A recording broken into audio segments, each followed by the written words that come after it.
Hi, this is Swan with Swan Amity Studios, and we are continuing to stitch out decorative stitches on the B-77 Bernette. Now, in this case, we had started off with some stitching for our stitch library with all of our utility stitches, and now we're headed into the 100 folder on our B-77, which is going to give us some of the stitches we think of more as satin stitches or more decorative. So we're going to start with 101, and we're noticing that it starts from the left-hand side. And now we're just going to run this stitch all the way down our test strip.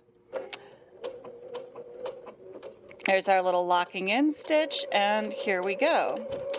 And we're running at kind of a moderate speed. I'm going to stop for a second and pick that up so we run just a little faster. Some of you know that sometimes when I'm starting a set, I like to start off just a little bit slow and then pick it up.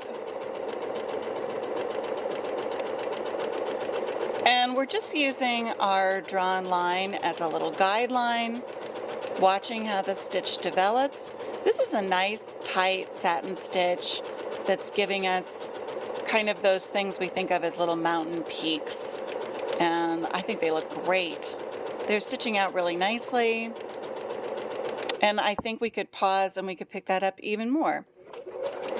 And we could run that super fast. This is one of those stitches that's going to use up a lot of thread. So anytime you're stitching with it and you finish a line of stitching, you're going to want to take a little pause and check what your bobbin status is. It's never fun to be stitching out a really complex decorative stitch or a dense decorative stitch and then have to go back and fix something because you ran out of bobbin. So check your bobbin in between lines of stitching on dense decorative stitches. Let's see how that one went for us. We're going to clip that off and bring our needle up, and we have some beautiful stitches. This is 101 and this is the default. So we're going to make a little note that this is number 101. This is our information for our stitch library. This is the default stitch, and we're starting from the left, L for left. And that reminds us where we need to focus our needle. Now, I did notice the first part of the stitch didn't give us a complete shape, and it did, but what happened was we were a little too close to the edge, so we would have had to just give it a little help to bring that through. So that's 101. Let's see what 102 looks like. I'm going to start a little further down, and 102 is also building from the left.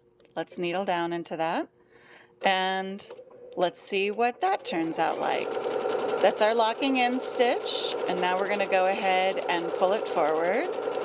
Once again, all my hands are doing anytime I'm running a decorative stitch is guiding it through the machine. I'm not pushing anything, I'm not pulling anything. We want to make sure that the stitch builds with the feed dogs, and that's how the stitch is going to stay neat and even all the way through. So all I'm doing is making sure this line, this little guideline I built, is going in right where the needle begins the stitch. This time on the left-hand side, all the way through. Now we're going faster this time because we know that we can, and we're just watching that build to see it build straight. And we're ready to stop. Let's go ahead and clip and see what 102 looks like. 102, I think that is pretty fabulous. That built out really nicely.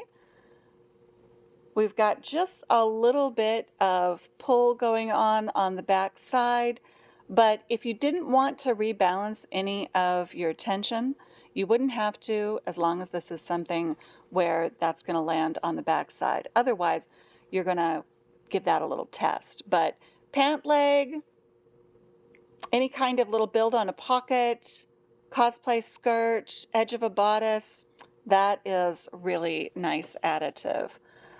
Now, 103 is a stitch I haven't seen on a lot of other machines. Again, it looks like we're building to the left. And before we get that started, let's just make our notation that this is 102, the default size, and starting from the left. Let's go ahead and do the same. Oh, I want to start just a little further down.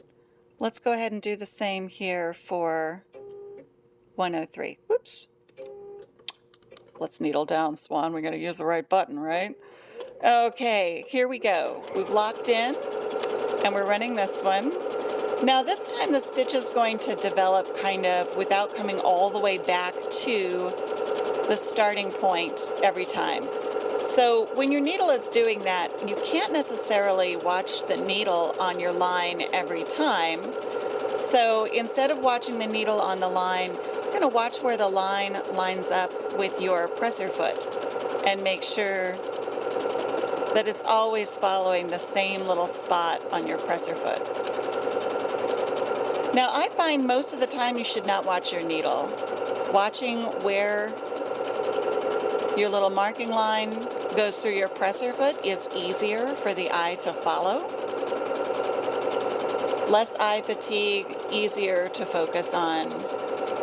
And as we come up to the end here, let's develop that last stitch and stop. So we'll go ahead and trim and bring that up. There we go. Oh, I kind of like that one. That's snazzy. Kind of builds downward and then outward, downward, and then outward. Our starting stitch is that first outward build. And if we're watching how that's coming into the presser foot, then our little points are going to land on our guideline every time.